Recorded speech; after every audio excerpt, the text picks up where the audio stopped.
Kapag dumaan ka ng Skyway o T-Flex, AutoSweep ang gagamitin mo. Kapag naman NLEX o EasyTex, EasyTrip naman. Ibig sabihin, dalawang card, dalawang account, dalawang load sa bawat biyahe. Minsan pa, nalagyan mo ng load yung NLEX, kaso nalimutan mo yung T-Flex. Resulta, pipila ka sa bayaran. Sayang sa oras, bawas sa oras na para sana sa pasyal, sa bonding sa pamilya at sa trabaho.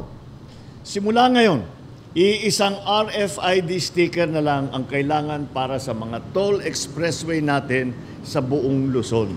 Iisang account na lang, iisang sticker na lang, iisang sistema, one RFID for all tollways.